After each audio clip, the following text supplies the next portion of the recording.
Bonjour à tous. Je voudrais aujourd'hui revenir sur un sujet qui me tient à cœur, même s'il n'est pas, je le reconnais, forcément très populaire. Je veux parler de nos institutions.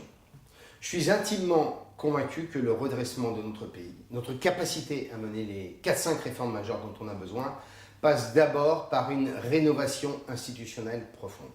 La démocratie française est aujourd'hui malade, même gravement malade. Le système institutionnel est à bout de souffle, il tourne à vide. Et faute d'être en capacité de faire des réformes, il produit des normes qui, chaque jour, rendent la vie de nos compatriotes et de nos entreprises plus compliquée. Nous vivons aujourd'hui sous le règne de la défiance et de l'impuissance. De la défiance à l'égard d'un système politique et plus généralement de notre système de représentation. En des mots simples, les Français sont écœurés. Règne de l'impuissance car les vraies questions sont plus contournées qu'abordées. Ça a été vrai hier comme ça l'est aujourd'hui. On ne transforme pas, on ne réforme pas, on dit vouloir le faire, mais en fait rien ne change. Pour moi, la cause de la cause, c'est notre système politique et représentatif qui doit être profondément rénové. D'abord pour établir un lien de confiance. Cela passe pour moi par de nouvelles règles interdisant par exemple les micro-partis, par la diminution du nombre de parlementaires, c'est d'autant plus inéluctable que nous allons passer au mandat unique, et par une refonte de notre organisation territoriale. Tout cela devant faire l'objet d'un référendum au lendemain d'une élection présidentielle afin de signifier clairement qu'une ère nouvelle commence. Deuxièmement, pour sortir de l'impuissance, il faut permettre à la France de construire une majorité d'idées qui soit stable, mais aussi qui soit large. L'élection présidentielle au suffrage universel, couplée à l'élection législative, amène de facto un seul parti, l'UMP ou le PS, à accaparer tous les pouvoirs alors que le parti majoritaire ne représente pas plus de 20 à 25% des suffrages.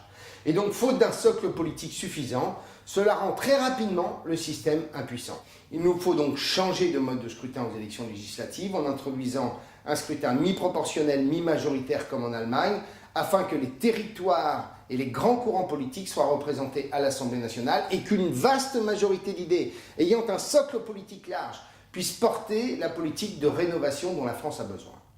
Je veux aussi que nous nous interrogions, je le sais, ça n'est pas toujours populaire, sur l'élection présidentielle au suffrage universel direct. C'est vrai, cela constitue un atout important au XXe siècle. Mais est-ce que c'est encore le cas au XXIe ? En faisant tout reposer sur un homme providentiel, elle n'est plus, à mon sens, adaptée à un monde nouveau qui est un monde horizontal, multipolaire, un monde de réseaux, de projets partagés. Et je vous rappelle d'ailleurs que c'est simplement en 1962 qu'on a introduit, après l'attentat du Petit Clamart, ce mode d'élection. Les partisans de la révolution constitutionnelle expliquaient à l'époque que l'élection au suffrage universel direct serait un progrès démocratique. Qu'est-ce qu'on constate aujourd'hui ? C'est un facteur puissant de concentration des pouvoirs, donc de régression démocratique. La concentration des pouvoirs conduit à toutes les dérives, aux nominations les plus contestables, aux connivences les plus détestables. Et puis surtout, septennat après septennat, quinquennat après quinquennat, cette élection a rendu dingo le monde politique français. La présidentielle n'est plus une élection mais une obsession. Et avec le quinquennat et maintenant avec les primaires, c'est encore pire. Alors les partis politiques ne deviennent plus qu'une addition d'écuries présidentielles. Plus aucun projet collectif, plus aucun projet partagé pour construire une majorité. Et l'élection présidentielle est devenue une course à la démagogie afin de capter des parts d'électorat. On se souvient des 75% de François Hollande pour capter l'extrême gauche, de la promesse des 60 000 enseignants supplémentaires pour récupérer la communauté enseignante, sans qu'à aucun moment on ne s'interroge sur la cohérence de l'ensemble de ces décisions. En Allemagne, les programmes politiques de chaque formation sont déjà conçus au moment d'arriver au pouvoir et on construit des coalitions au lendemain d'élections. C'est un système qui permet à la fois de gouverner, mais aussi de réformer, car il associe tempérance, décentralisation et socle politique. Tout l'inverse d'une autre.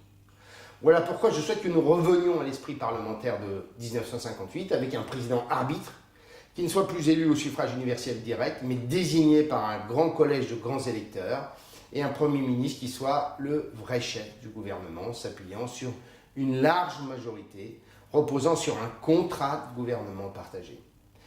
La démocratie française, dans ce cas d'ailleurs, ne ferait que se rapprocher des autres démocraties parlementaires européennes en conjuguant stabilité mais aussi efficacité. Vraiment, je vous assure, la cause de nos difficultés, c'est notre système politique qui est usé jusqu'à la corde et auquel on n'a plus confiance. Voilà pourquoi nous, centristes, ne devons pas avoir peur de proposer une nouvelle République.